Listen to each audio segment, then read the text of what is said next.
Hi, everybody. Elaine Matthews here, and I'd like to welcome you to our first actual program on Elaine's Gardening and Cooking channel. It's a new YouTube channel, and I'm delighted to say that since spring is on its way, officially spring comes March the 20th. The spring solstice arrives March 20th at, I believe, about 0430 hours, around there. So I'm really itching to get into that garden. Anyway, I just thought this program just might encourage some of you who might not be too interested in gardening to give it a try. Always worth a try. You can't lose by trying, that's for sure. So anyway, if you hear sounds in the background of people talking, don't mind that. It's just hopefully it's not too loud that it'll annoy anyone. But one of the things I really love about gardening is the fact that you can save seed.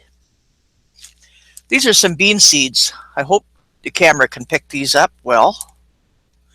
Bean seeds that I saved from last year. I grow both white. I grow both yellow beans, the wax beans, and green beans. And again this year I'll be growing some royalty purple pod, and they're the dandiest thing. They grow purple potted beans, and when you cook them they turn green, but they have a lovely flavor, and you just might be interested in trying those out.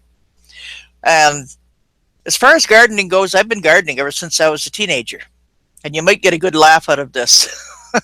But the first garden that I ever had, oh gosh, it was about 6.5 feet long by about 2.5 feet wide. It resembled a grave plot more than it did a garden. And of course, at that time, being a teenager, I figured, oh, well, gee, I know all there is about gardening, whether I tried it or not, you know. So I eagerly set about sets. Like for the onions, some Dutch sets. Some people aren't aware of what that's called, but anyway, that's what they are. Dutch sets are just onions. So I got some of those. I got some carrot seed, and I got some bean seed. And I dug all the little holes, planted them, watered them, etc., etc. But I never took into consideration the condition of the soil. Where we lived at the time, the soil was very, very acidic. Not everything likes acidic soil. And I soon found out. Well, when these things started coming up, after I faithfully kept them watered and weeded and everything else, well, gee, I was just, patting myself, right on the shoulder saying, oh, you're such a wonderful gardener. You know everything. Right. Well, my success was very short-lived in that the carrots very quickly died. The beans, well, they started to develop the true leaves, quickly took a sabbatical. And everything else, well, the onions, they produced a few little shoots here and there. Like they started to come up, and then the next thing before you know it, they're gone. So I decided, instead of being so arrogant and thinking that I knew it all, especially when I didn't, I was going to start hitting some books. So I went to the local library and decided that I would do some serious reading on gardening and what all it entailed. Well, I found out it entails more than what I certainly had expected. But the failure wasn't so much a failure in the fact that it made me realize I didn't know as much as I thought I did. When you're a teenager, you automatically think, hey, anybody over 20 is elderly. Um, what else? If they knew as much as I do, kind of a thing. I think you know that. But that's the way it was. When I was a teenager, I thought, oh yeah, just plant one garden. Don't take any consideration into the soil or anything like that. Well, it was good for a laugh, if nothing else. But I did learn from my mistakes. And that's really what counts. So after reading some books, after doing a little bit more and testing the soil to see what the condition of the soil was, I determined that the soil needed some sweetening, especially for certain crops. Well, out there, we did not have much success. Now, here where I am living now, I've been having great success because I've really been working on the soil. And I've also built 5 brand new raised beds in place, I call it. No 40 acres at all, but I call it my back 40, okay? But anyway, I had the old deck torn down, and in its place, I built 5 new raised beds. and each bed supports each other. Now in the end where the middle bed is, that's where I'm going to put my greenhouse. It's going to be an easy up, knockdown greenhouse, and I will explain that. The easy up, knockdown greenhouse can be made of anything you like. It can be made of plastic, it can be made of glass, it can be made of the rollable plastic, the sheets of grade plastic that you buy. It can be made of that as well. But what I'm planning to do, it's already half built. What I'm planning to do is put some supports up there and put the ribbed, the corrugated plastic, which is solid. Put that on either side and then build a frame of the wood so it will have a nice roof line on it, and I can sit another panel along there and then a panel coming straight through from the top. Sorry for holding that Kleenex in the way. That wasn't very smart of me, was it? But anyway, that's what I plan on doing. So then when the winter comes, our winters here can be pretty severe and we can get a lot of snow. So what I plan on doing is rolling that roof off. Sides, sit, let the snow come into the greenhouse all it likes. Who cares? It's not going to do any damage. So anyway, that's what I plan on doing. Now the easy up, knockdown greenhouse is very cheap.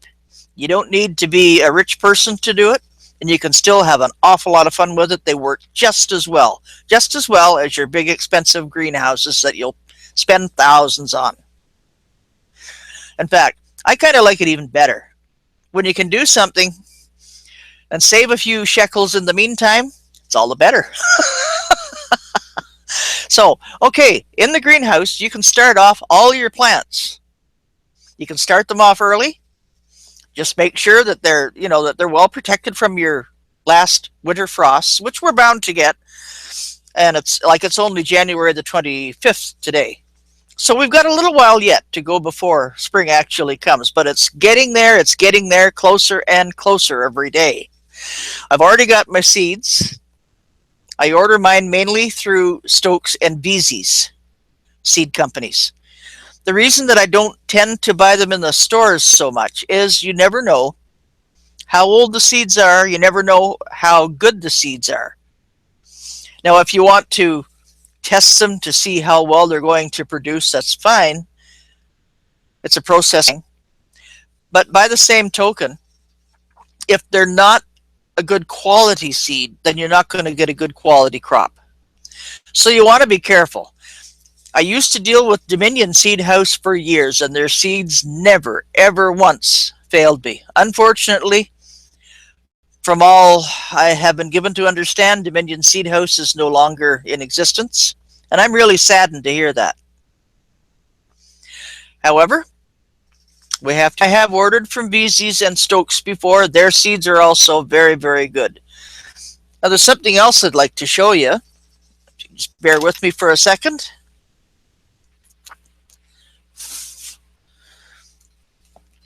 Okay, I have some little containers here. They're just little bottles that you buy in the dollar store. These are just Jim Dandy for holding seeds. Now in here I have some nice blue datura, or the angel trumpet as they're called in this one.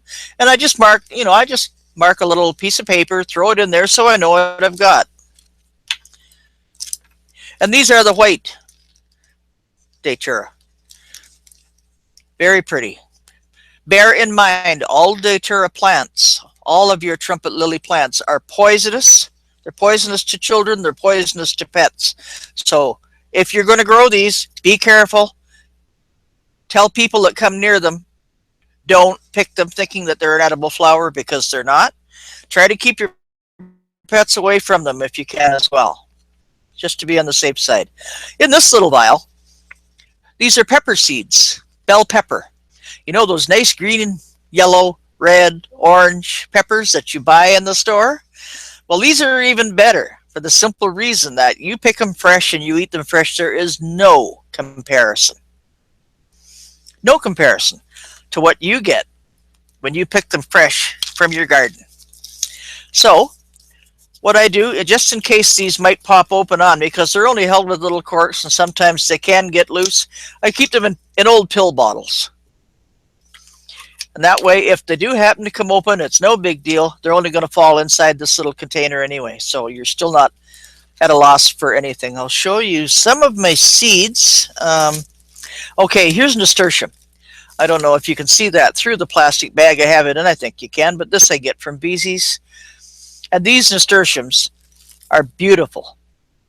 They'll trail all over the place. This is actually a collection of 4 different kinds. It's Phoenix, Whirlybird Mix, Alaska Mix, and Empress of India.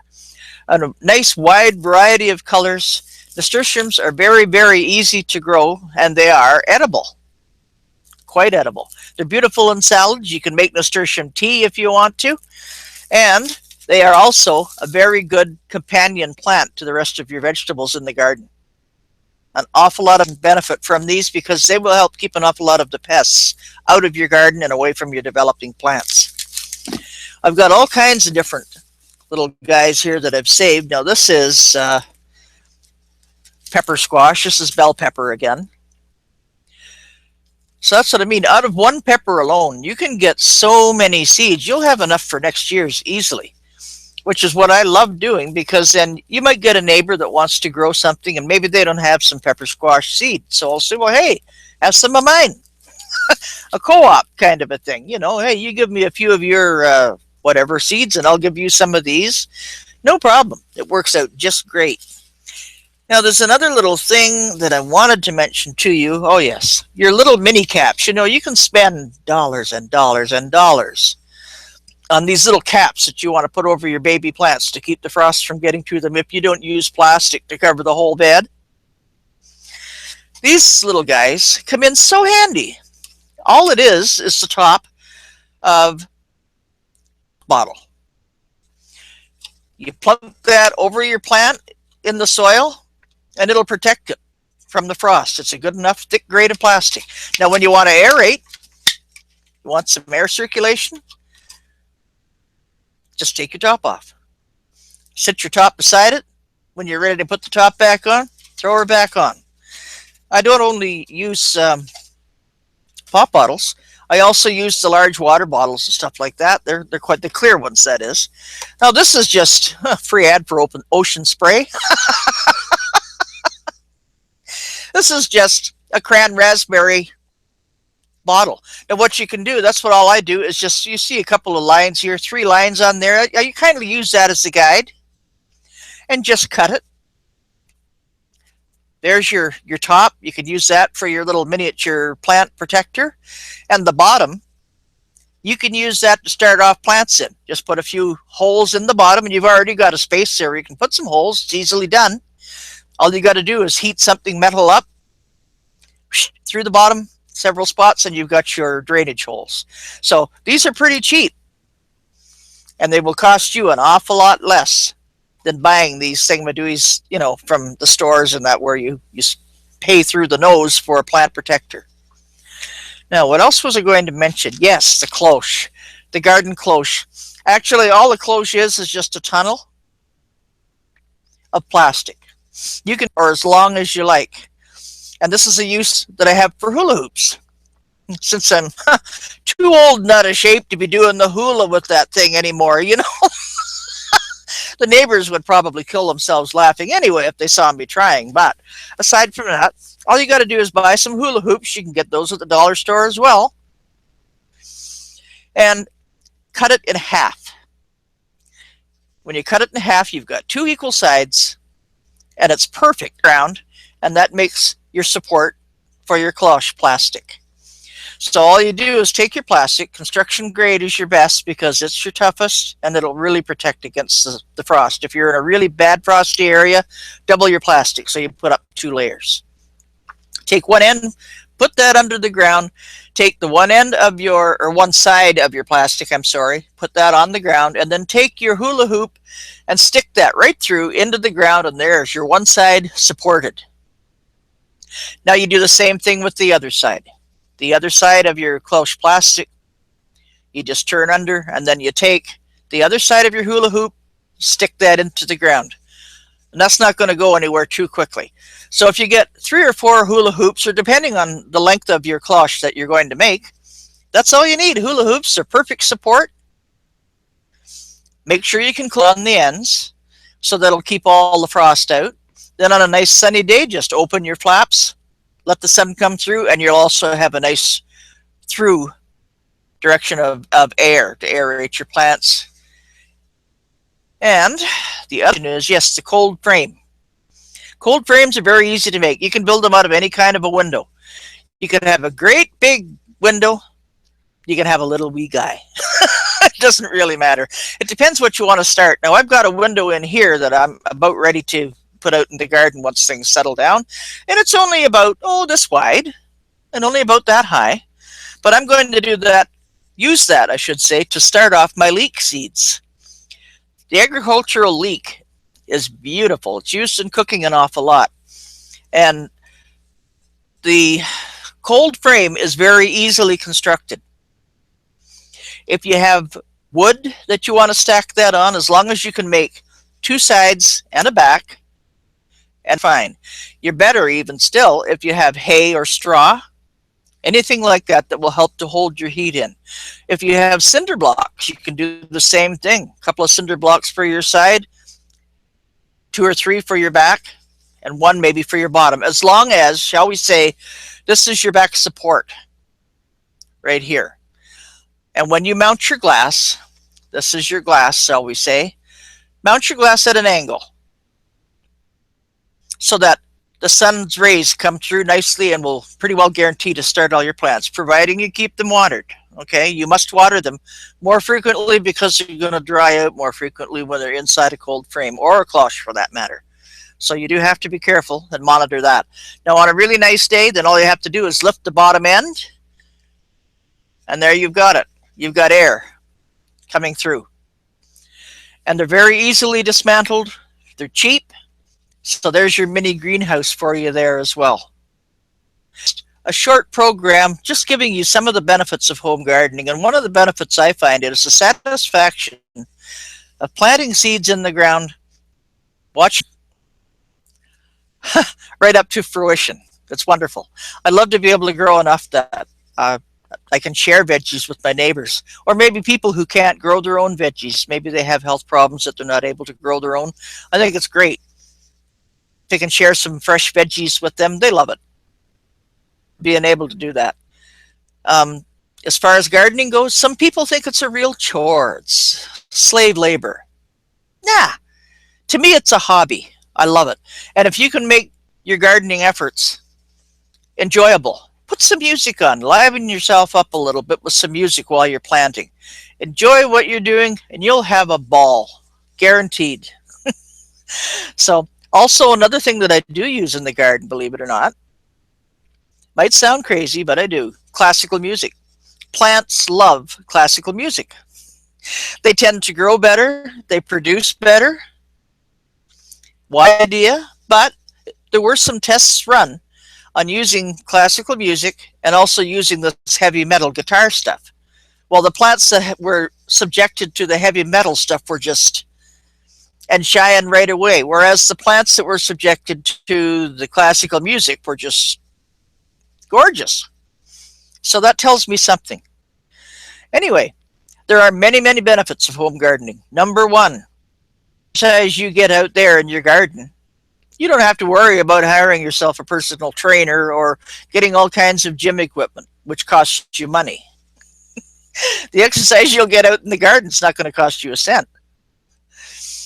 The freshness that you get from fresh picked veggies is really something else. Never again will you really be satisfied with the stuff that you'll buy in the store. When you taste something that you just picked out of your garden, eat it raw or cook it, however you want to do it, you'll notice a great difference. So some people also tell me, well, gee, gardens are a real eyesore. They don't have to be. If your garden is well looked after, if you've got your plants nicely arranged, nicely spaced, a garden can be a beautiful, beautiful thing. Personally, I love the sight of a garden. Now, if it's got a whole pile of weeds in it, no. Because all that's going to do is make a mess of the garden, and it will be an eyesore, to say nothing of the fact it's going to stop a lot of your crops from developing properly. So I'm hoping that this little video is going to be one of many. Once we're able to get outside and actually get into the back 40, I'll be showing you some different videos and like how I build the greenhouse, how I build the cloche, how I build the cold frame, that kind of a thing. So if you like this show, please give it a like. If you will, give it the thumbs up on the screen. And if you'll subscribe, even better. There's also another YouTube page that I would really appreciate it if you would go to watch too, and that is Hollis and Nancy's Homestead. Terrific people, very supportive, very encouraging. Give them a look if you will, I'd appreciate it. And tell them that Elaine sent you. Okay, this is the end of this first broadcast, and I hope you enjoyed it. Please tell your friends, and you have a great day. Bye for now. Happy gardening. See you later.